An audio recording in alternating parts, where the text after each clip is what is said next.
Nama saya Nur Rahmatul Agustriasih. Saya mahasiswi jurusan Sastra Arab Universitas Negeri Malang. Nama saya Zulha Karimatul Kolbiyah dari jurusan Sastra Arab Universitas Negeri Malang. Saya Khuri Wardani Hayati, mahasiswi jurusan Sastra Arab Universitas Negeri Malang.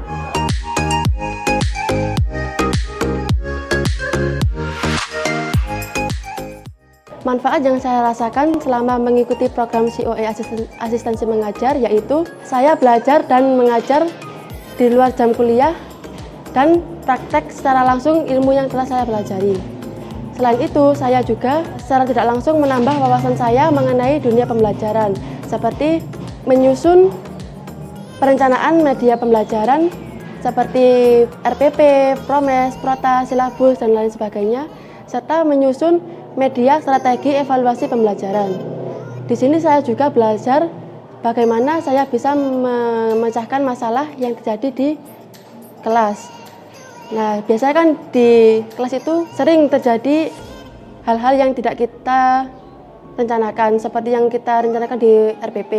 Nah, di sini saya berlatih mental saya bagaimana caranya saya bisa memecahkan problem yang terjadi di kelas tersebut sehingga pembelajaran tetap berjalan secara kondusif.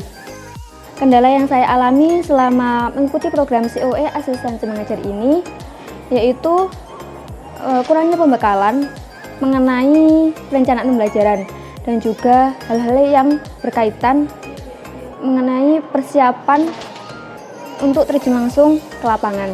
Dan juga karena kami di sini merupakan angkatan pertama COE Asistensi Mengajar, kami merasa bahwa kegiatan-kegiatannya itu kurang terstruktur dengan matang.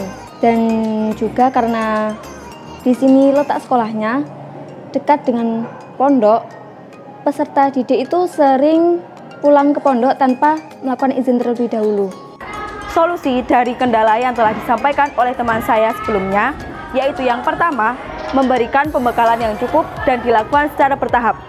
Yang kedua, yaitu mempersiapkan struktur yang lebih jelas dan lebih matang.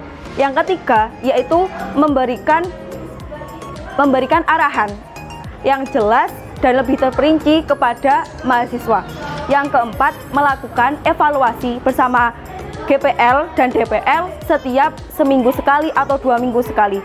Dan yang terakhir, yaitu memberikan sanksi atau hukuman kepada siswa yang kembali ke pondok ketika jam pelajaran. Pertama kali saya dihubungi oleh kepala sekolah bahwasanya akan ada mahasiswi jurusan pendidikan bahasa Arab Universitas Negeri Malang yang akan menjadi mahasiswa praktikan di sekolah kami. Perasaan pertama saya bangga dan juga menjadikan sebuah tantangan bagi diri saya bagaimana saya bisa menjadi fasilitator, bagaimana bisa mengarahkan dan membimbing mereka. Kesan pertama ketika saya dipertemukan oleh para mahasiswi tersebut, saya melihat mereka orangnya pendiam-pendiam. Tapi setelah proses perkenalan, interaksi selama kurang lebih 1,5 bulan ini, ternyata mereka orangnya asik, kemudian enak diajak ngobrol dan juga tidak mudah mengeluh ketika diberi tugas. Dan saya mendapati dalam pertengahan proses interaksi ini bahwasanya ternyata mereka masih semester 5 dan belum cukup mempunyai bekal akan teori-teori pendidikan dan juga bagaimana cara menyusun perangkat pembelajaran.